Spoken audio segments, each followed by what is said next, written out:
ते वासुदेवाय। श्रीमद्भागवत महापुराण अथ अष्टादश प्रथम स्कंध। রাজা পরীক্ষিতকে শৃঙ্গিমণির অভিশাপ। গতদিন আমরা আলোচনায় অগ্রসর হচ্ছিলাম। পরীক্ষিত মহারাজ কলিযুগকে শাস্তি প্রদান করলেন, দণ্ড দিলেন না, কিন্তু নির্দিষ্ট কিছু জায়গায় ওনাকে পরিবার সহ বাস করতে দিলেন। আমরা জানি যেখানে জুয়া খেলা হয়, যেখানে নেশা করা হয়, যেখানে অবৈধ স্ত্রী সঙ্গ হয় এবং যেখানে প্রাণী হত্যা হয়, এই 4টি জায়গা প্রথমে তাকে দেওয়া হয়েছিল। ইনি বললেন, আমার পরিবার অনেক বড়, আরো কিছু জায়গা আপনি আমাকে দিন। তখন পরীক্ষিত মহারাজ কলিকে ধন, অসৎ পথে উপার্জিত অর্থ বা কালোবাজারি টাকা, যদিও বলা হয়েছিল স্বর্ণ, স্বর্ণ বলতে বৈধ পথে উপার্জিত স্বর্ণ নয়। তৎকালীন সময়ে স্বর্ণ দিয়ে টাকা তৈরি করা হতো, স্বর্ণের টাকা ছিল। তো এই জন্য অবৈধ পথে উপার্জিত অর্থ, কালোবাজারি টাকার কথাই এখানে বলা হয়েছে। তো কলিকে এই 5টি জায়গা প্রদান করলেন। এইভাবে পরীক্ষিত মহারাজের দিন চলতে লাগলো। এইবার অষ্টাদশ অধ্যায়ে সুতোবাচ ইয়ো বৈ দ্রোণস্ত্র বিপ্লুষ্ট ন মাতুরুদরে মৃতঃ অনুগ্রহাদ ভগবত কৃষ্ণস্বাদ্ভুত কর্মণ। সুত বললেন, অদ্ভুত কর্মা ভগবান শ্রীকৃষ্ণের কৃপায় রাজা পরীক্ষিত অশ্বত্থামার ব্রহ্মাস্ত্র দ্বারা দগ্ধ হয়েও মাতৃগর্ভে বিনষ্ট হননি। ব্রহ্মশাপের ফলে তক্ষক যখন তাকে দংশন করতে এসেছিল, তখনও তিনি মৃত্যুর ভয়ে ভীত হননি, কারণ তিনি ভগবান শ্রীকৃষ্ণের চরণে তার চিত্ত সমর্পণ করে রেখেছিলেন। এখানে খুব সুন্দর একটা কথা বর্ণনা আছে। প্রথমে বলা হলো ভগবান হচ্ছেন অদ্ভুত কর্মা, ইনার কর্মকাণ্ড সব অদ্ভুত, মনুষ্য কখনো তা করতে পারবে না।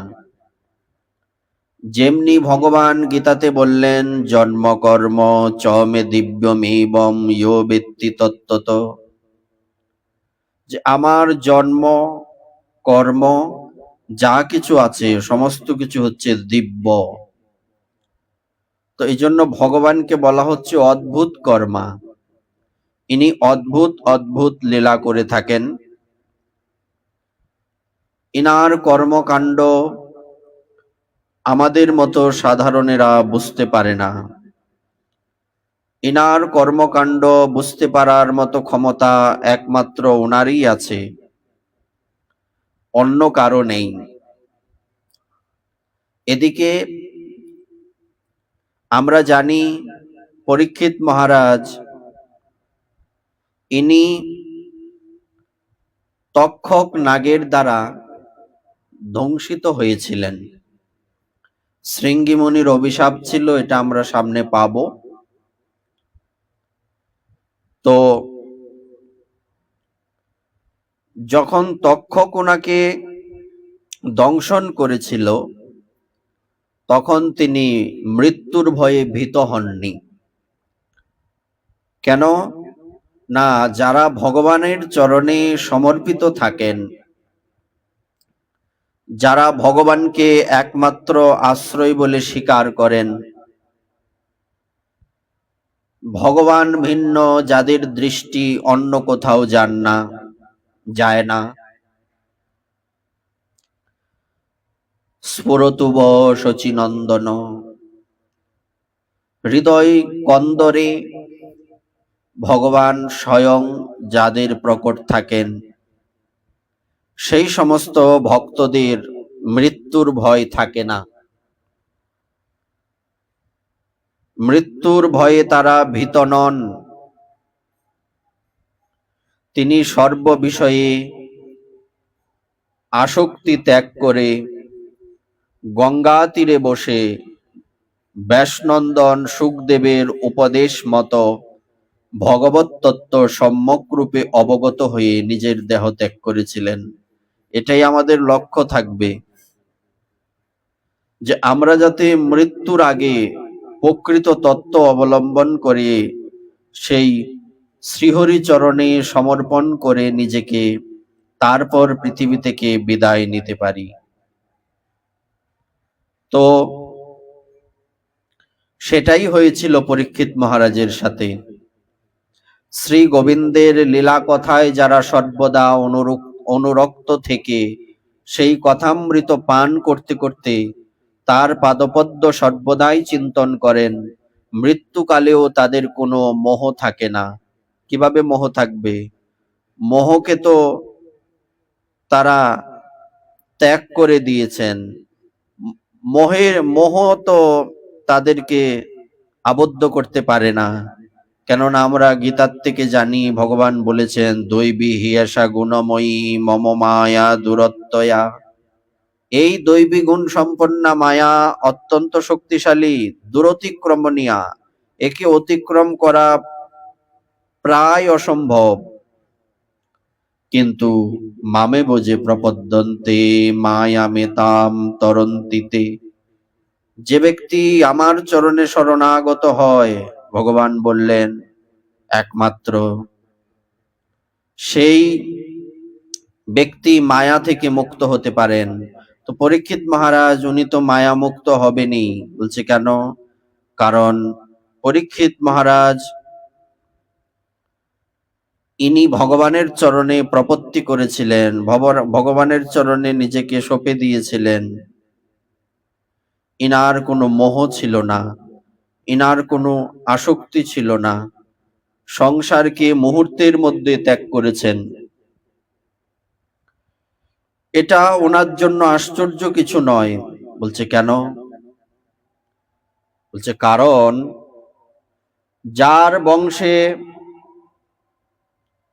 পাণ্ডবদের মতো এই সমস্ত মহাপুরুষদের জন্ম হয়েছিল, ভগবান শ্রীকৃষ্ণের পরম অন্তরঙ্গ ভক্তদের জন্ম হয়েছিল, ইনাদের রক্ত বইছে যার শরীরে,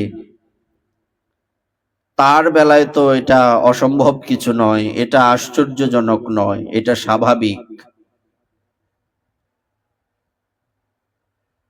অভিমন্যু নন্দন মহারাজ পরীক্ষিত যতদিন সম্রাট ছিলেন, ততদিন পর্যন্ত কলিযুগ সর্বত্র প্রবেশ করলেও কোনো প্রভাব বিস্তার করতে পারেনি।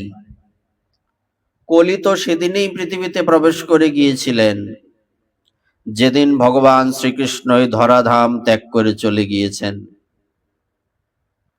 কিন্তু পরীক্ষিত মহারাজের রাজ্যে প্রবিষ্ট হতে পারেননি, প্রভাব বিস্তার করতে পারেননি, শুধু নামে মাত্র ছিলেন। এটাই হচ্ছে পরীক্ষিত মহারাজের বিশেষত্ব।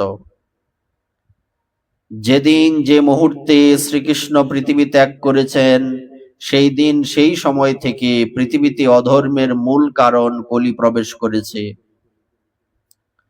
ভ্রমরের মতো সারগ্রাহী সম্রাট পরীক্ষিত কলিকে বিনাশ করেননি। কারণ কলিকালে এক মহৎ গুণ, যে সংকল্প মাত্রেই সৎকর্মের ফল লাভ হয়, কিন্তু পাপ কর্ম না করলে তা ফলদায়ী হয় না। শুধুমাত্র সংকল্পের দ্বারা পাপ কর্ম ফলদায়ী হয় না। অর্থাৎ কেউ যদি মনে মনে চিন্তা করেন না আমি পুণ্য করব, করেননি, তার পুণ্য করা হয়ে গেছে। কিন্তু কেউ যদি বলেন আমি পাপ করব, তার পাপ হবে না যতক্ষণ পর্যন্ত সে পাপ করেনি। পূর্ব সময়ে এমনটা ছিল না। পূর্ব যুগের নিয়ম ছিল পুণ্য কর্ম যখন 100% কমপ্লিট হবে তখন সেটা লেখা হবে পুণ্য করেছে, আর পাপের কথা চিন্তা করলেই পাপ হয়ে যেত। কিন্তু এই কলিযুগে এটা সম্পূর্ণ বিপরীত। এই কলি অবিবেকী লোকের উপরেই বীরত্ব প্রকাশ করে, আর বিবেকী ধীর লোকেদের সে ভয় পায়। অবিবেকী মানুষদের বশীভূত করার জন্য সর্বদাই তৎপর থাকে। বিবেকবান ব্যক্তিদেরকে কলি ধরতে পারে না। কলি তাদের উপর কোনো প্রভাব বিস্তার করতে পারে না, তাদের কোনো ক্ষতি করতে পারে না। হে শৌনকাদি ঋষিগণ, ভগবান শ্রীকৃষ্ণের বিভিন্ন ঘটনা সম্বলিত মহারাজ পরীক্ষিতের পরম পবিত্র চরিত কথা বর্ণনা করলাম। আপনারা এই প্রশ্নই করেছিলেন, ভগবান শ্রীকৃষ্ণ কীর্তনযোগ্য বহুবিধ লীলা করেছেন, সেই জন্য তার গুণ ও লীলা সম্বন্ধীয় যে সকল কথা আছে কল্যাণকামী মানুষের সেই সবই শ্রবণ ও কীর্তন করা কর্তব্য। ঋষিগণ বললেন, হে সৌম্যসুত, আপনি দীর্ঘায়ু হন, কারণ আমাদের মতো জীবের কাছে আপনি ভগবান শ্রীকৃষ্ণের অমৃতময়ী মোক্ষপ্রদ নির্মল কীর্তি কাহিনী পরিবেশন করছেন। যজ্ঞ করতে করতে তার ধোঁয়াতে আমাদের শরীর বিবর্ণ হয়ে গেছে, তবুও এই কর্মের ফল পাবো কিনা সন্দেহ। এই সময়ে আপনি তো ভগবান শ্রীকৃষ্ণের পাদপদ্মের সুমধুর মকরন্দ পান করিয়ে আমাদের তৃপ্ত করছেন। ভগবত ভক্তগণের ক্ষণকালের সৎসঙ্গের সঙ্গে স্বর্গ অথবা মোক্ষেরও তুলনা চলে না। জাগতিক বিষয়ের তো কথাই নেই। এমন কোন রসজ্ঞ ব্যক্তি আছে যে মহাপুরুষদের একমাত্র জীবন সর্বস্ব শ্রীকৃষ্ণের লীলা কথায় পরিতৃপ্ত হবে না? কারণ রসজ্ঞ ব্যক্তি শ্রীকৃষ্ণ কথায় পরিতৃপ্ত হবেন কি হবেন না এই প্রশ্নই তো আসে না। কেন? কারণ রসজ্ঞ ব্যক্তি কৃষ্ণ কথা ভিন্ন অন্য কোনো কথা কখনোই শ্রবণ করেন না। কারণ যেমনি করে চাতক বৃষ্টির জল ভিন্ন অন্য কোনো জল পান করে না, তেমনি ভক্ত একমাত্র কৃষ্ণ কথা ভিন্ন অন্য কোনো বন্ধনে যুক্ত কথা শ্রবণ কীর্তন করেন না। শ্রীকৃষ্ণ কথা বিনে খাই যদি অন্ন পানে, তবু ভক্তের দুর্বল জীবন। সর্বপ্রকার প্রাকৃত গুণাতীত ভগবানের অচিন্ত অনন্ত কল্যাণময় গুণরাশির অন্তত শিব বিরিঞ্চি প্রমুখ পরম যোগীগণ খুঁজে পান না। হে বিদ্বান, আপনি ভগবানকেই আপনার জীবনের ধ্রুবতারা বলে মনে করেন। হ্যাঁ, যারা ভগবানের ভক্ত তারা ভগবানকে নিজেদের জীবনের ধ্রুবতারা বলে মনে করে। দৃষ্টান্ত স্বরূপ বলা হচ্ছে যে ধ্রুবতারার কথা। সমুদ্রে যে নাবিক চলছে সেই নাবিক ধ্রুবতারাকে দেখে, সেই ধ্রুবতারাকে নির্দেশ করে তাকে দেখে দেখেই সে সমুদ্র পাড়ি দেয়। তেমনি যারা ভগবানের ভক্ত তাদের জীবনের একমাত্র ধ্রুবতারা হচ্ছেন ভগবান। সুতরাং সৎপুরুষদের একমাত্র আশ্রয় শ্রী ভগবানের উদার ও পরম বিমল চরিত্র আমাদের মতো শ্রদ্ধালু শ্রোতাদের কাছে বিস্তারিতভাবে বর্ণনা করুন।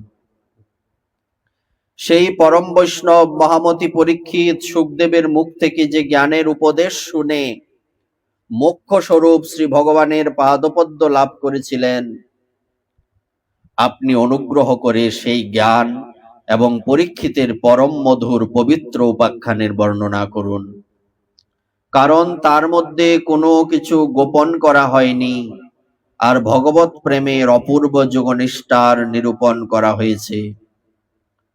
অবশ্যই তার প্রতি পদে ভগবান শ্রীকৃষ্ণের লীলা কাহিনীর বর্ণনা রয়েছে। ভগবানের প্রিয় ভক্তদের সেই সব প্রসঙ্গ শুনতে বড়ই আনন্দ হয়। সুত উবাচ অহবয়ম জন্মভৃত হদ্যহাস্ম বৃদ্ধানুবৃত্তাপি বিলোম জাতা দোষ্কুল্যমাধিম বিদনতি শীঘ্রম মহত্তমানমভিধান যোগ। সুত বললেন, ওহো, বিলোম বংশে জন্মেও মহাত্মাদের সেবা করতে পেরে আমার জীবন সফল করতে পেরেছি। বিলোম বংশ মানে উচ্চ বর্ণের মা এবং তদাপেক্ষা নিম্ন বর্ণের পিতার সংযোগে উৎপন্ন সন্তানকে বিলোমজ বলা হয়। ব্রাহ্মণ কন্যা এবং ক্ষত্রিয় পুরুষের সংযোগে সুত জাতির সৃষ্টি হওয়ায় শাস্ত্রে একে বিলোমজাত বলা হয়েছে। অর্থাৎ এখানে যে সুত বলা হচ্ছে, সুত মানে এই জাতিটা কিভাবে উদ্ভূত হয়েছে? মা হচ্ছেন ব্রাহ্মণ আর বাবা হচ্ছেন ক্ষত্রিয়। কারণ মহাপুরুষদের সঙ্গে সাধারণ আলাপচারিতায়ও নিচকুলে জন্মের দুঃখ শীঘ্রই দূর হয়। মহাত্মার সঙ্গে ভগবানের কথা তো পরের কথা, যদি কোনো মহতের সঙ্গে সাধারণ কোনো কথা হয় তাও জীবন সার্থক হয়। যদিও মহাপুরুষগণ সাধুগণ অন্য কথা বলেন না। যারা মহাপুরুষদের একমাত্র আশ্রয় ভগবানের নাম কীর্তন করেন, তাদের যে মনোপীড়া থাকবে না সে কথা তো বলাই বাহুল্য। ভগবানের শক্তি অনন্ত, তিনি নিজেও অনন্ত। আসলে তিনি অনন্ত কল্যাণ আদি গুণযুক্ত বলেই তাকে অনন্ত বলা হয়। বেদ তাকে অনন্ত বলে প্রতিপাদন করেছেন। ভগবানের গুণের সমকক্ষ যখন কেউ হতে পারে না, তখন তার থেকে বড় কেউ কি করে হতে পারে? এজন্য ভগবানের একটা নাম হচ্ছে অসমর্থ। তার গুণের বৈশিষ্ট্য বোঝাবার জন্য এই বললেই যথেষ্ট হয় যে লক্ষ্মী দেবী চরণ সেবা প্রার্থী হয়ে ব্রহ্মাদি দেবতাগণকে পরিহার করে চলেন, সেই লক্ষ্মী দেবীও ভগবান না চাওয়া সত্ত্বেও উপযাচক ভাবে তার চরণ রেণু সেবা করে থাকেন। ব্রহ্মাদি দেবতা বৃন্দ যে লক্ষ্মী দেবীর চরণ কামনা করেন, লক্ষ্মী দেবীর সেবা করে ধন্য হতে চান, তাদেরকে উনি ওইভাবে পাত্তা নাও দিতে পারেন, কখনো কখনো দেন না। কিন্তু যে ভগবান শ্রীহরি, ইনি লক্ষ্মী দেবীর দিকে একবার ফিরেও তাকানোর সুযোগ নেই, ওনার লক্ষ্মী দেবীর প্রতি মোহ নেই, সেই ভগবান শ্রীহরির সেবা করার জন্য লক্ষ্মী দেবী সদা সর্বদা তৎপর থাকেন। ভগবানের শ্রীচরণ প্রক্ষালনের জন্য ব্রহ্মা যে জল সমর্পণ করেছিলেন, সেই জলেই তার পাদনখ থেকে নিঃসৃত হয়ে গঙ্গাবারী রূপে প্রবাহিত হচ্ছে। ব্রহ্মাজি যখন ভগবান শ্রীহরির চরণ ধুয়ে দিলেন, সেই চরণ ধোয়া জলই তো গঙ্গা। সেই গঙ্গাবারী দেবাদিদেব মহাদেব সহ সমগ্র জগৎকে পবিত্র করছে। এই পরিস্থিতিতে শ্রীকৃষ্ণ ব্যতীত ত্রিভুবনে ভগবান শব্দের আর দ্বিতীয় কোনো অর্থ কি করে হতে পারে?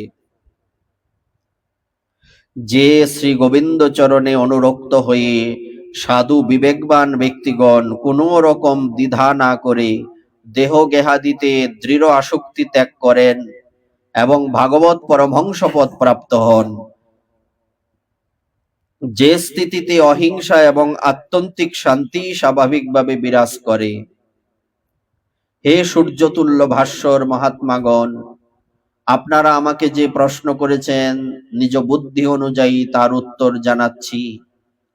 পাখিরা যেমন তাদের নিজ শক্তিমতো আকাশে বিচরণ করে থাকে, সেই রকমই পণ্ডিতগণ নিজ নিজ বুদ্ধি অনুসারেই শ্রীকৃষ্ণ লীলা কীর্তন করে থাকেন। পক্ষী যেমন আকাশের অন্ত নাহি পায়, তেমনি পাখি যেমন আকাশের অন্ত খুঁজে পায় না, সেই মতো গৌরাঙ্গ মোরে যে বলায়, ওই রকম ভাবে গৌরাঙ্গ যা বলাচ্ছেন তাই তো আমাদের বলা হয়ে থাকে। তেমনি এখানে স্বয়ং সুত গোস্বামী এই কথা বলছেন, পাখি কখনো যত উড়াই উড়ুক আকাশের অন্ত খুঁজে পায় না, তেমনি আমাকেও ভগবান যা বলাচ্ছেন তাই বলবার চেষ্টা করছি। একদা ধনুরুদ্যম্য বিচরণ মৃগয়াম বনে, মৃগান অনুগত শ্রান্ত ক্ষুদিত তৃষিত বৃষম। একদিন মহারাজ পরীক্ষিত ধনুর্বাণ নিয়ে মৃগয়া করতে বনে গিয়েছিলেন। হরিণের অনুসরণ করতে করতে তিনি অত্যন্ত ক্লান্ত, ক্ষুধার্ত, পিপাসার্ত হয়ে পড়েন। কোথাও কোনো জলাশয় দেখতে না পেয়ে খুঁজতে খুঁজতে তিনি এক ঋষির আশ্রমে এসে উপস্থিত হন। সেখানে একজন ঋষিকে নিমিলিত চোখে শান্তভাবে আসনে উপবিষ্ট দেখতে পেলেন। ঋষি মন প্রাণ ও ইন্দ্রিয়বর্গ এবং বুদ্ধির থেকে প্রতিনিবৃত্ত হয়ে সংসারের ঊর্ধ্বে জাগ্রত, স্বপ্ন ও সুষুপ্তি তিন অবস্থা থেকে নিবৃত্ত হয়ে নির্বিকার ব্রহ্মরূপ তুরীয় স্থানে অবস্থান করছিলেন। বিক্ষিপ্ত জটাজাল ও রুরুর নামক কৃষ্ণ মৃগজন্মে তার শরীর আবৃত ছিল। এই রকম অবস্থায় পিপাসায় কাতর রাজা পরীক্ষিত তার কাছে জল প্রার্থনা করলেন। সামান্য তৃণের আসন অথবা ভূমিতে পর্যন্ত উপবেশন স্থান নির্দেশের ভদ্রতা না পেয়ে, কেউ তাকে অভ্যর্থনা না করাতে, পাদ্য অর্ঘ্য এমনকি একটু সাদর সম্ভাষণও না পেয়ে নিজেকে অবজ্ঞাত মনে করে তিনি অত্যন্ত ক্রুদ্ধ হলেন। হে শৌনক, ক্ষুধা ও তৃষ্ণায় কাতর মহারাজ পরীক্ষিতের সেই ব্রাহ্মণের প্রতি ঈর্ষা ও বিদ্বেষ জন্মালো। এইরকম ভয়ানক ক্রোধ ও মাৎসর্য মহারাজ পরীক্ষিতের জীবনে আর কখনো হয়নি। আশ্রম থেকে বেরিয়ে আসার সময়ে অত্যন্ত ক্রোধবশত ধনুকের অগ্রভাগ দিয়ে একটি মৃত সর্প উঠিয়ে তিনি ঋষির গলায় ঝুলিয়ে দিয়ে নিজের প্রাসাদে ফিরে এলেন। তিনি মনে মনে ভাবতে লাগলেন, ঋষির কি সত্যি ইন্দ্রিয় নিরোধ হয়েছিল, অথবা রাজা এখানে এসেছেন তাতে আমার কি? এইভাবে আমাকে অবজ্ঞা করে সমাধির ভান করে বসেছিলেন কি? সেই শমিক মুনির ছেলে ছিলেন ব্রহ্মতেজ সম্পন্ন। তিনি আশেপাশে অন্যান্য ঋষিকুমারদের সাথে খেলা করছিলেন। তিনি যখন শুনতে পেলেন যে রাজা তার পিতার সাথে দুর্ব্যবহার করেছেন, তখন তিনি বলতে লাগলেন, বড়ই আশ্চর্য,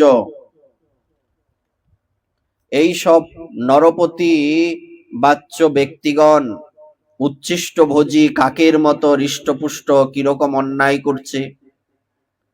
ব্রাহ্মণদের দাস হয়েও দরজায় প্রহরারত কুকুরের মতো নিজেদের প্রভুকেই তিরস্কার করছে।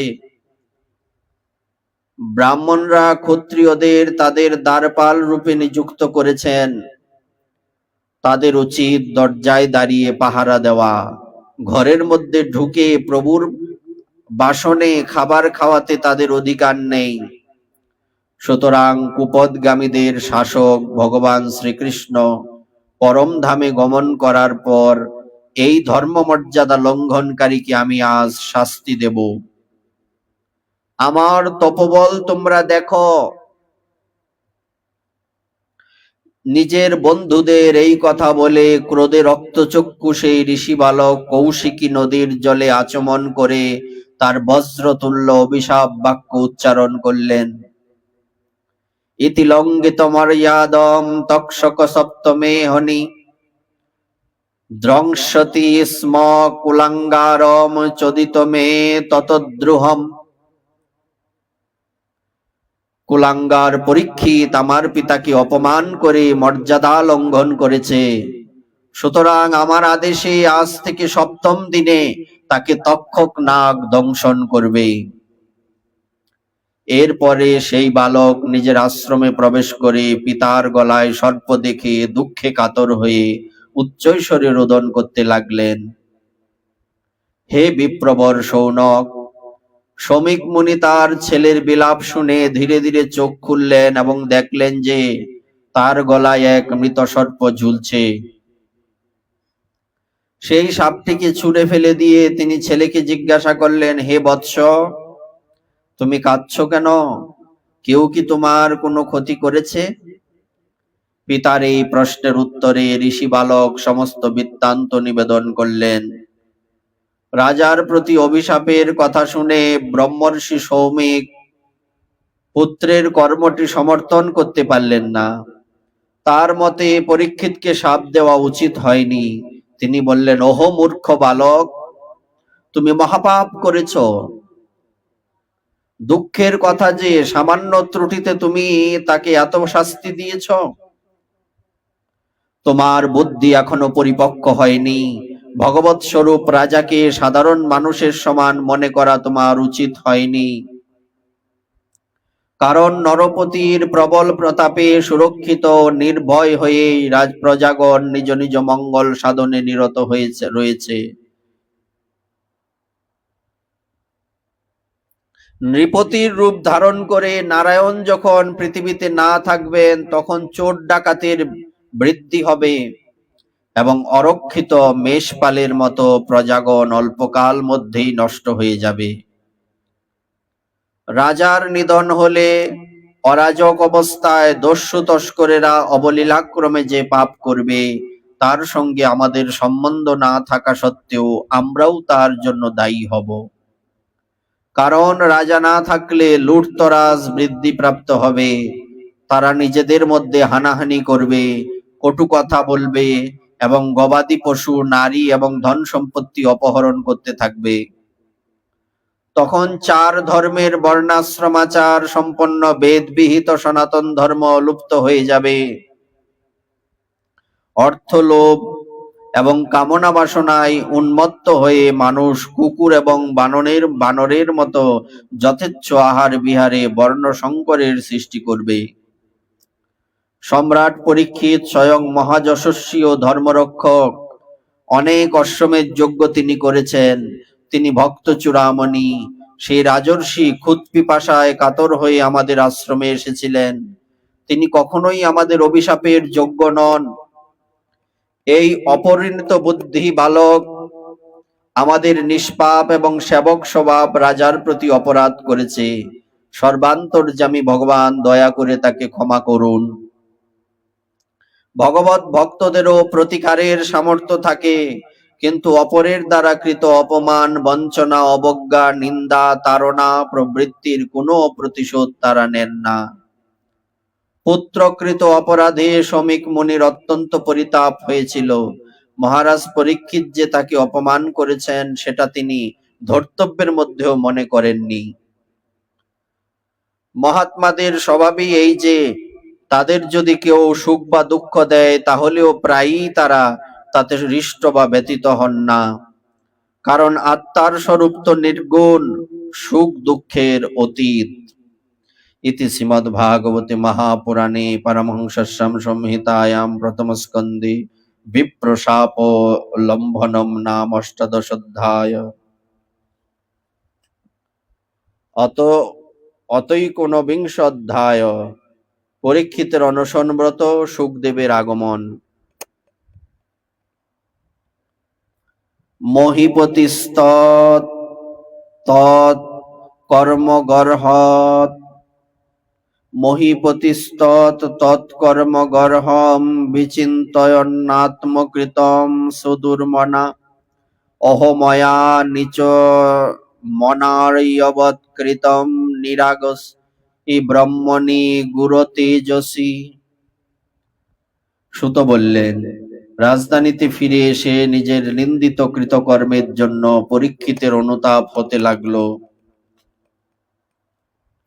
তিনি অত্যন্ত দুর্মনা উদ্বিগ্ন চিত্ত হলেন এবং মনে মনে ভাবতে লাগলেন, আমি নিরপরাধ ও প্রচ্ছন্ন ব্রহ্মতেজ সম্পন্ন ব্রাহ্মণের সাথে অনার্যের মতো কি নিজ ব্যবহার করেছি, বড়ই দুঃখের ব্যাপার।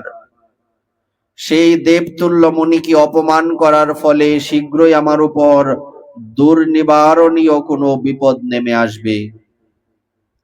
আমার কৃত পাপের প্রায়শ্চিত্তের জন্য এটা হওয়া উচিত, তাহলে ভবিষ্যতে আর কখনো এমন দুষ্কর্ম করবার দুঃসাহস হবে না। আজই আমার রাজ্য সৈন্য এবং পরিপূর্ণ কোষাগার ব্রাহ্মণের ক্রোধাগ্নিতে জ্বলে পুড়ে ছাই হয়ে যাক, যাতে ভবিষ্যতে আমার মতো কুলকলঙ্কের ব্রাহ্মণ, দেবতা ও গোজাতির প্রতি এরকম পাপ বুদ্ধি আর না হয়। তিনি যখন এই সব চিন্তা করছিলেন, তখন তিনি শুনলেন যে ঋষিপুত্রের শাপে তক্ষক তাকে দংশন করবে। এই ভীষণ বিষাগ্নি সদৃশ তক্ষক দংশন তার কাছে খুব অভিপ্রেত মনে হলো, এটা হবারই ছিল। তিনি ভাবলেন যে তিনি আজীবন সংসারে আসক্ত হয়ে রয়েছেন, তার কাছে অভিশাপ তার মঙ্গলপ্রদ বৈরাগ্যের মূল কারণ বলে মনে হলো। এই অভিশাপ শোনার আগে থেকেই তিনি ঐহিক ও পারত্রিক বিষয়ভোগে নিস্পৃহ ছিলেন। এখন এই শাপ বাক্য শুনতে পেয়ে ঐহিক সুখ ও স্বর্গ সুখ পরিত্যাগ করে ভগবান শ্রীকৃষ্ণের পাদপদ্ম সেবাকে সর্বশ্রেষ্ঠ পুরুষার্থ জ্ঞানে গঙ্গা তীরে প্রায়োপবেশন করলেন। রমণীয় তুলসী বিমিশ্রিত শ্রীকৃষ্ণ চরণ রেণু নিয়ে গঙ্গার জল প্রবাহিত হচ্ছে। এই কারণেই সেই গঙ্গাবাড়ি লোকপালদের সাথে ত্রিলোককে পবিত্র করে যাচ্ছে। এমন কোন মৃত্যুপথ যাত্রী আছে যে সেই গঙ্গাকে আশ্রয় না করবে? এইভাবে গঙ্গা তীরে আমরণ অনশন সংকল্প করে তিনি সমস্ত বিষয়ে আসক্তি পরিত্যাগ করে সমদমাদি ব্রত ধারণ করে অনন্য চিত্তে শ্রী গোবিন্দ চরণ কমলের ধ্যানে প্রবৃত্ত হলেন। সেই সময় ত্রিলোক পাবন মহানুভব মুনি ঋষিগণ তাদের শিষ্যমণ্ডলী সহ সেখানে এসে উপস্থিত হলেন।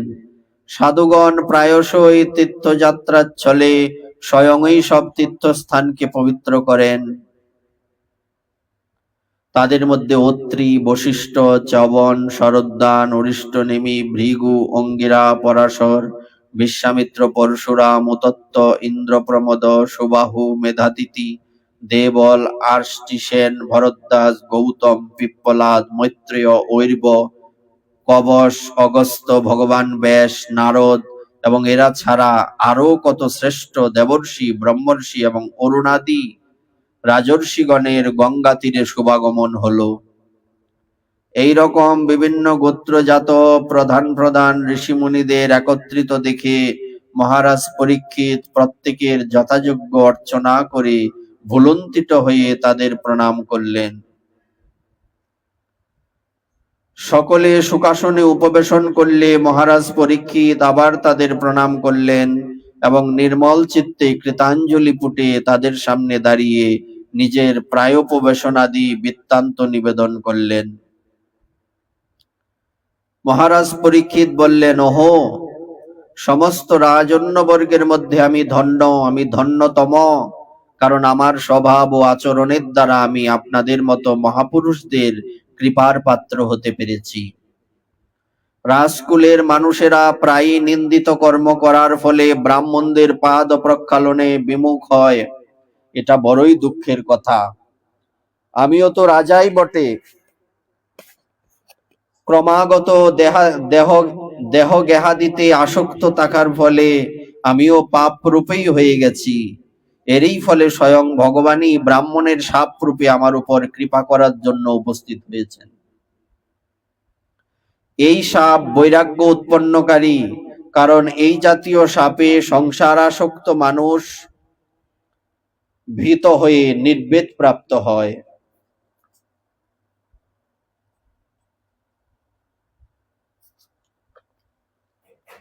হে ব্রাহ্মণগণ, এখন আমি আমার মন ভগবানে সমর্পণ করে দিয়েছি। তস্যৈব মেহঘস্য পরাবরেশ ব্যক্ত চিত্তস্য গৃহেস্য ভিক্ষম। আপনারা এবং মা গঙ্গা আমাকে শরণাগত জেনে কৃপা করুন। ব্রাহ্মণ কুমারের সাপে প্রেরিত তক্ষক নাগ সাক্ষাৎ রূপে অথবা বঞ্চক হয়ে অন্য কোনো রূপ ধারণ করে আমাকে স্বচ্ছন্দে দংশন করুন, আমি তাতে বিন্দুমাত্র ভীত নই।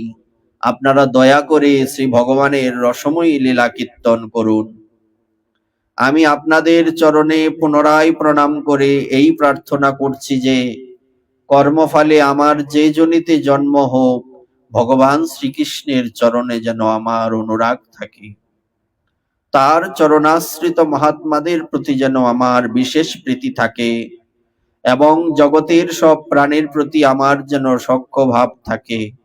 আপনারা আমায় সেই আশীর্বাদ করুন। আহা, ভক্তির কি প্রার্থনা! আর ইনি তো কোনো সামান্য ভক্ত নন। পরীক্ষিত মহারাজ, যাকে কিনা স্বয়ং ভগবান মাতৃগর্ভে রক্ষা করেছিলেন, তিনি এইরকম প্রার্থনা করবেন, এতে আশ্চর্যের কি আছে? পরম ধৈর্যশালী মহারাজ পরীক্ষিত এইভাবে কৃত সংকল্প হয়ে গঙ্গার দক্ষিণ তীরে পূর্বাগ্র কুশাসনে, যে কুশের অগ্রভাগ পূর্ব দিকে রয়েছে, উত্তরাভিমুখী হয়ে উপবেশন করলেন। রাজ্যভার তো তিনি আগেই পুত্র জন্মেজয়ের হাতে দিয়ে এসেছিলেন।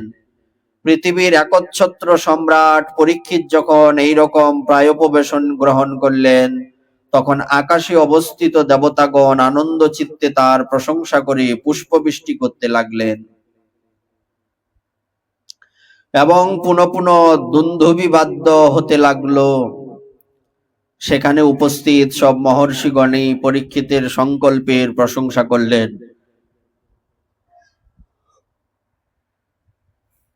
এবং সাধু সাধু বলে তাতে সম্মতি জানালেন। মুনি ঋষিগণ তো স্বভাবতই দীনানুগ্রহ পরায়ণ, শুধু তাই নয়, তাদের সমস্ত শক্তি লোককল্যাণের কাজে ব্যয় হয়।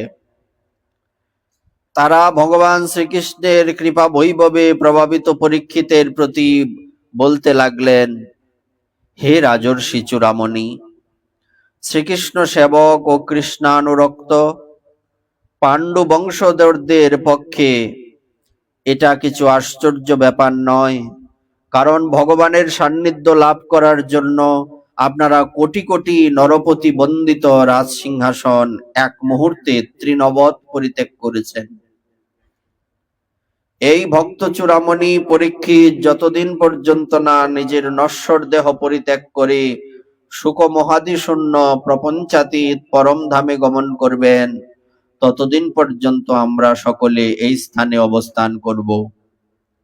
ঋষিদের এই মধুর গভীর ভাবযুক্ত সত্য পক্ষপাত শূন্য বাক্য শ্রবণ করে মহারাজা পরীক্ষিত সেই সমাহিত যোগী ও ঋষিদের অভিনন্দন করে প্রণাম পূর্বক মনোহর শ্রীকৃষ্ণ লীলা শ্রবণের ইচ্ছাতে প্রার্থনা জানালেন যে আপনারা কৃপা করে আমাকে কৃষ্ণ কথা বলুন।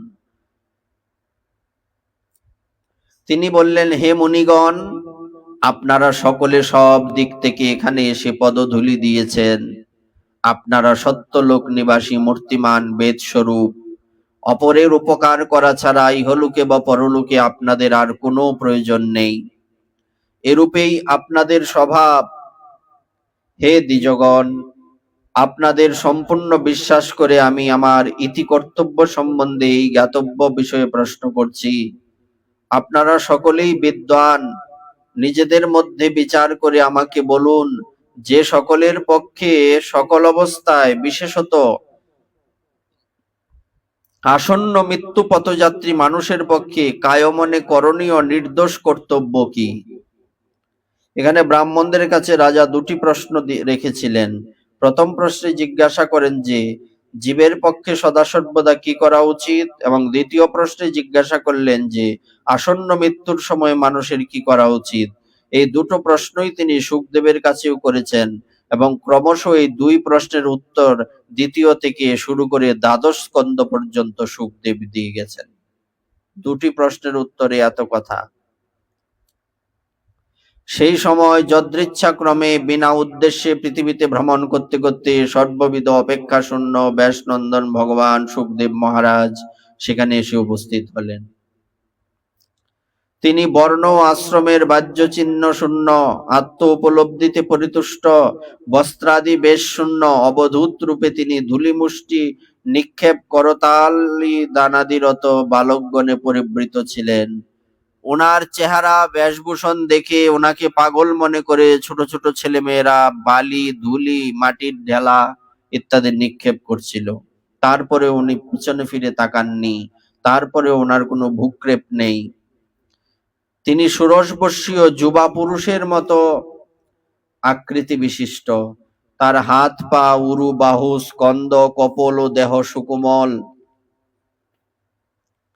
মনোহর আয়ত লোচন, উন্নত নাসিকা, সম সুললিত কর্ণদ্বয় এবং সুচারু ভ্রুযুগলে মুখমণ্ডল সুশোভিত এবং শঙ্কের মতো কণ্ঠদেশ রেখাত্রয় যুক্ত। স্কন্দদেশের অস্থি দুটি মাংসের আবৃত। বিশাল ও উন্নত বক্ষদেশ, জলের ঘূর্ণির মতো গভীর নাভিদেশ, উদর বলিত্রয়ের দ্বারা রমণীয়, আজানুলম্বিত দীর্ঘ বাহু, মুখমণ্ডল ইতস্তত বিক্ষিপ্ত, কুটিল কুন্তল জাত মণ্ডিত। দিগম্বর বেশে তিনি দেবশ্রেষ্ঠ বিষ্ণুর মতো তেজস্বী কান্তিযুক্ত দেখাচ্ছিলেন। শ্রীকৃষ্ণ তুল্য শ্যামকান্তি বিশিষ্ট মধুর মৃদু হাস্যের দ্বারা স্ত্রীলোকদের চিত্ত আকর্ষণকারী অঙ্গচ্ছটায় তিনি মণ্ডিত ছিলেন। যদিও তিনি প্রচ্ছন্ন তেজা ছিলেন, তবুও তার অনন্য সাধারণ লক্ষণের দ্বারা মুনিগণ তাকে চিনতে পারলেন এবং সকলেই নিজ নিজ আসন থেকে উঠে দাঁড়িয়ে সম্মান প্রদর্শন করলেন। মহারাজা পরীক্ষিত সমাগত সেই অতিথি সুখদেবকে তার কাছে গিয়ে অবনত মস্তকে প্রণাম করে পূজা করলেন। মহারাজ পরীক্ষিত তাকে এরকম সম্মান করছেন দেখে যেসব বালক ও স্ত্রীলোক তার চারদিকে ঘিরে মজা করছিল তারা সেখান থেকে চলে গেল। সকলের দ্বারা সম্বর্ধিত হয়ে সুখদেব রাজ প্রদত্ত শ্রেষ্ঠ আসনে উপবেশন করলেন। মহাসনে উপবিষ্ট হয়ে মহৎ অপেক্ষাও সুমহৎ সেই ভগবান সুখদেব ব্রহ্মর্ষি, দেবর্ষি ও রাজর্ষিদের মধ্যে পরিবেষ্টিত হয়ে শুক্রাদি গ্রহ, নক্ষত্র ও তারকা পরিবেষ্টিত পূর্ণচন্দ্রের মতো শোভা পেতে লাগলেন। প্রকৃতপক্ষে তিনি মহাত্মাদেরও আদরণীয় ছিলেন। প্রখর বুদ্ধি সুখদেব শান্তভাবে আসনে উপবিষ্ট হলে পরম ভাগবত পরীক্ষিত তার সামনে এসে ভুলুণ্ঠিত হয়ে চরণে প্রণাম করলেন। তারপর উঠে দাঁড়িয়ে করজোরে প্রণাম করলেন। তারপর পরম মধুর বাক্যে তাকে প্রশ্ন করলেন, অহো অদ্য বয়ম ব্রহ্মণ সৎসেব্যাস্কত্র বন্ধব কৃপয়া তিথি রূপেণ ভগবদ্বিস্তীর্তকাকৃতা।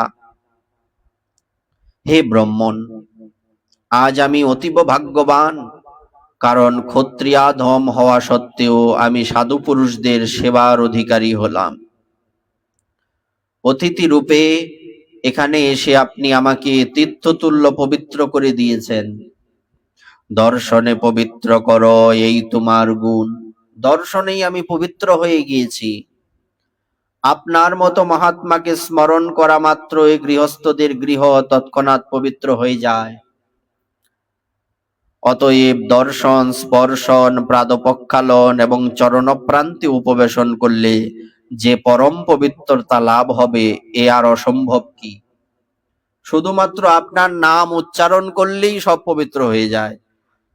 আর যেখানে আজকে আমি আপনার স্পর্শন, আপনার সেবা, আপনার চরণ ধৌত করা, আপনার চরণ প্রান্তে বসা, এই সবগুলি সৌভাগ্য লাভ করেছি, আমি যে পবিত্র হয়েছি তাতে কোনো সন্দেহ নেই। হে মহাযোগী, ভগবান বিষ্ণুর নিকটস্থ হলে যেমন অসুরগণ বিনাশপ্রাপ্ত হয়, তেমনি আপনার সান্নিধ্যবশত মানুষের মহাপাতক সকলও তৎক্ষণাৎ বিনষ্ট হয়ে যায়। পাণ্ডব সখা ভগবান শ্রীকৃষ্ণ অবশ্যই আমার প্রতি অত্যন্ত প্রসন্ন আছেন। তিনি তার পিতৃতশা কুন্তী দেবীর পুত্র যুধিষ্ঠিরাদির প্রীতির জন্য সেই পাণ্ডবদের বংশজাত আমার প্রতি হিত সাধনের জন্য আমার সঙ্গে আপনজনদের মতো ব্যবহার করেছেন। ভগবান শ্রীকৃষ্ণের কৃপা না হলে কি আপনার মতো একান্ত বনবাসী অব্যক্ত গতি যোগসিদ্ধ মহাপুরুষ স্বয়ং এখানে এসে আসন্ন মৃত্যু আমার মতো প্রাকৃত মানুষকে দর্শন দিতেন? এটা আমার সৌভাগ্য। কেন সৌভাগ্য? আমার যে পূর্বজগণ ছিলেন পাণ্ডবগণ, ওনাদের ভক্তির কারণে এটা সম্ভব হয়েছে, আমার কোনো গুণে নয়। কত বড় কথা! আপনি যোগীদের পরম গুরু, সেই জন্য আমি আপনার কাছে শ্রীকৃষ্ণ প্রাপ্তি রূপ পরম সিদ্ধির স্বরূপ ও সাধন সম্বন্ধে উপায় জিজ্ঞাসা করছি। আসন্ন মৃত্যু ব্যক্তির পক্ষে সর্বপ্রকারে যা কর্তব্য তা আমাকে বলুন হে ভগবান। তৎসহ এই উপদেশও দান করুন যে মনুষ্য মাত্রেরই কি করা উচিত, শ্রোতব্য কি, জপনীয় কি, স্মর্তব্যম ভজনীয়ম বা ব্রুহি যদ্বা বিপর্যয়ম। স্মরণীয় কি, ভজনীয় কি, সব আমাকে বলুন। আবার ত্যায্য কি তাও বলুন, কি ত্যাগ করতে হবে এটাও বলুন। হে ভগবৎ স্বরূপ মুনিবর, আপনার দর্শন অতীব দুর্লভ, কারণ কোন গৃহস্থের বাড়িতে গোদহন কাল পরিমাণ সময়ও আপনি অবস্থান করেন না। একটা গাভীর দুগ্ধ দোয়াতে যতক্ষণ সময় লাগে ততক্ষণ শুকদেব প্রভু একজন গৃহস্থের বাড়িতে দাঁড়ায়। কিন্তু এটা বড় আশ্চর্য যে ভগবানের কথার এমনই মহিমা যে স্বয়ং ভগবানের কথা বলার জন্য শুকদেব প্রভু এখানে 7 দিন পর্যন্ত অবস্থান করেছিলেন। সুত বললেন, মহারাজ পরীক্ষিত, এইভাবে মধুর বাক্যে সম্বোধন করে প্রশ্ন করলে সর্বতত্ত্বদর্শী সর্বজ্ঞান সম্পন্ন ব্যাসনন্দন ভগবান শ্রী শুকদেব প্রত্যুত্তর দিতে আরম্ভ করলেন। ইতি শ্রীমদ্ ভাগবতে মহাপুরাণে বৈয়াসিক্যাম অষ্টাদশ সহস্রাম পরমহংসাশ্রম সংহিতায়াম প্রথম স্কন্ধে শোকাগমনম নামৈক ঊনবিংশোऽধ্যায় ইতি প্রথম স্কন্ধ সমাপ্ত। হরি ওম তৎসৎ। ওম নমো ভগবতে বাসুদেবায়। হরে কৃষ্ণ কৃষ্ণ কৃষ্ণ হরে হরে, হরে রাম রাম রাম হরে হরে। আমরা প্রথম স্কন্ধের সবগুলো অধ্যায় 19টি অধ্যায় যথামতি যথাসাধ্য কিঞ্চিত বর্ণনা করার চেষ্টা করেছি। আজকে যে অধ্যায়টা নিয়ে আলোচনা হলো, এই অধ্যায়টা একটি অন্যতম বিশেষ অধ্যায় শ্রীমদ্ ভাগবতের প্রথম স্কন্ধের।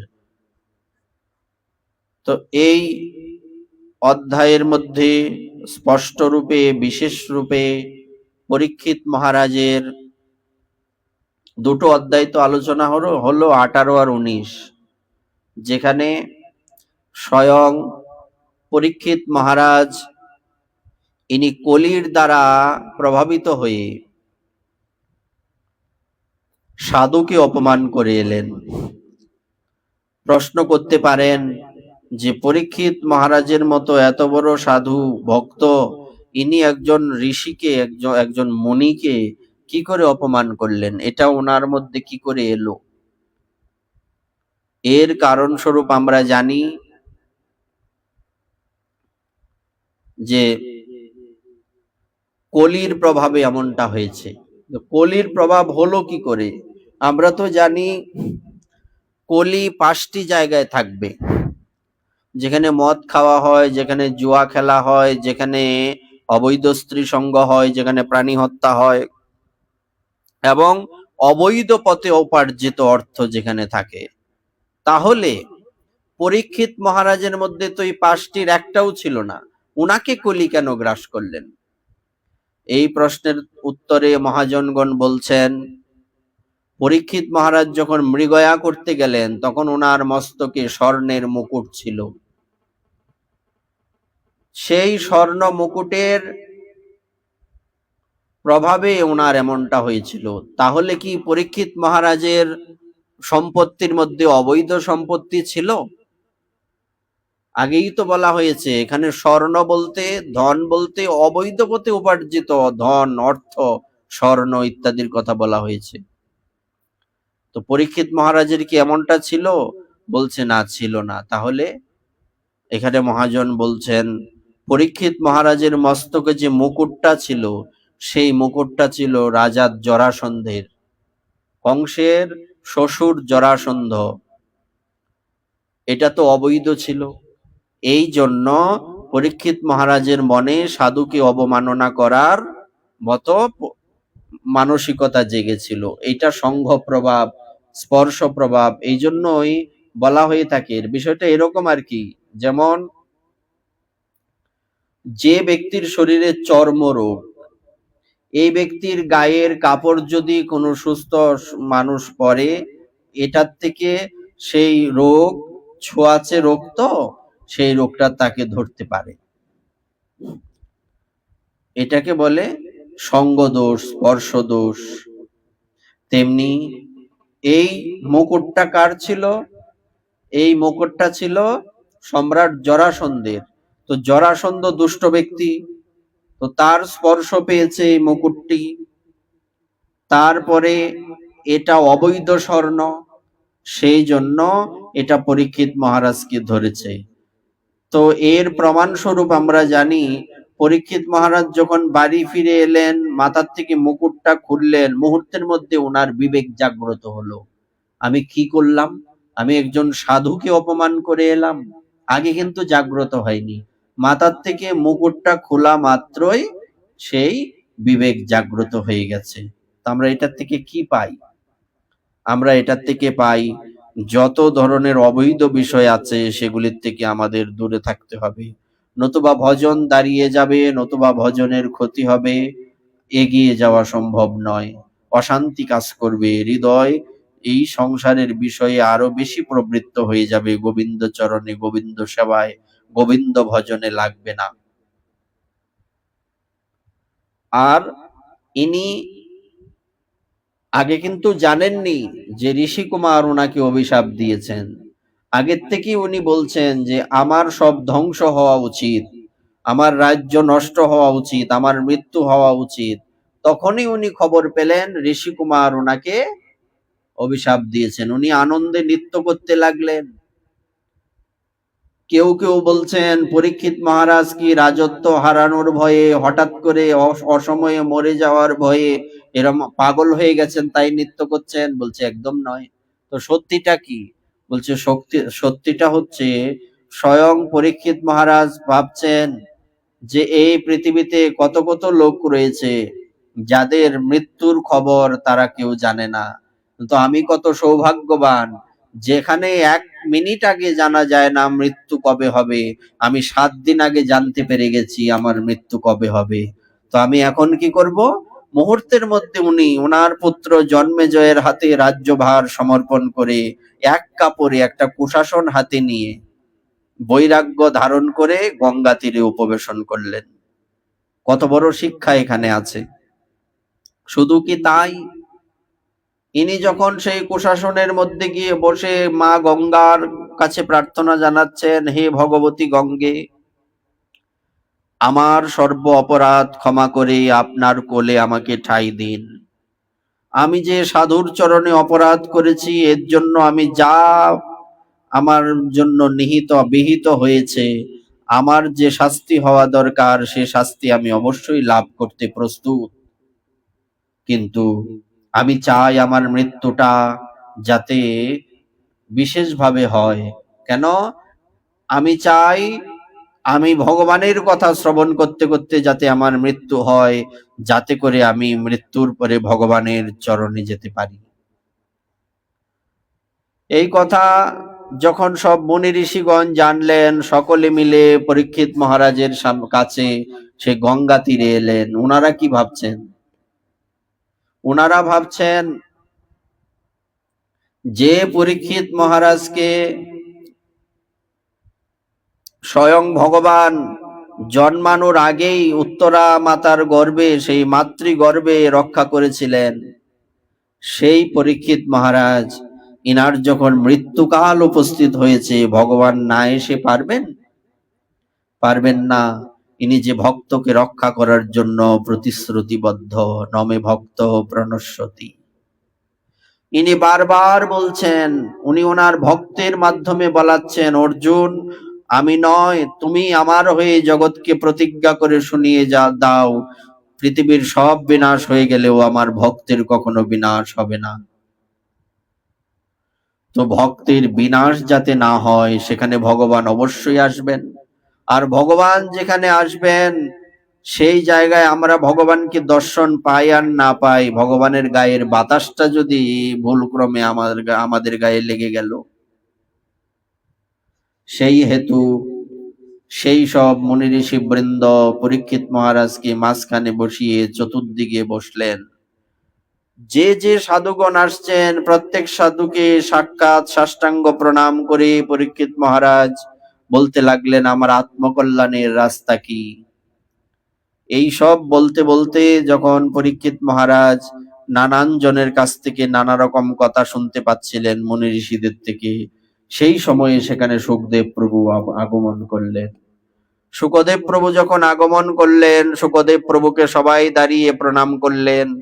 এবার সুখদেব প্রভু সুখাসনে উপবিষ্ট হলেন, একটু উচ্চ জায়গায় তাকে আসন দেওয়া হলো। সবাই চতুর্দিকে বসলেন, সবার মুখে আনন্দের হাসি, সবাই আজকে সুখী। বলছে আজকে অহোভাগ্য, ভাগবত আমাদের সামনে উপস্থিত হয়েছেন, আজকে ভাগবত কথা হবে। প্রচারিত ভাগবত কথার এটাই হচ্ছে প্রথম কথা। যদিও ভাগবত অনেক আগের থেকে এসছেন, কিন্তু এই গ্রন্থ রূপে আমাদের সামনে কলিযুগে প্রকটিত ভাগবত কিভাবে হয়েছে? প্রথম এই পরীক্ষিত মহারাজ শ্রোতা, শুকদেব প্রভু হচ্ছেন বক্তা। তাই সেই পরীক্ষিত মহারাজ দুহাত জোর করে শুকদেব প্রভুর চরণে বসেছেন। শুকদেব প্রভু ভাগবত কথা বর্ণনা করবেন। শুকদেব প্রভু বসে আছেন, পরীক্ষিত শুকদেব প্রভুর চরণ প্রান্তে হাত জোর করে বসে আছেন। এই অবধি থাকুক, আমরা আগামীকাল দ্বিতীয় স্কন্ধে প্রবিষ্ট হব, দেখি শুকদেব প্রভু কি বর্ণনা করেন আমাদের কি কৃপা করার জন্য। তো আজকের এই বলে এই ভাগবতের এখানেই বিশ্রাম। শ্রী গুরু নিতাই গৌর সীতানাথ প্রেমানন্দে হরি বল।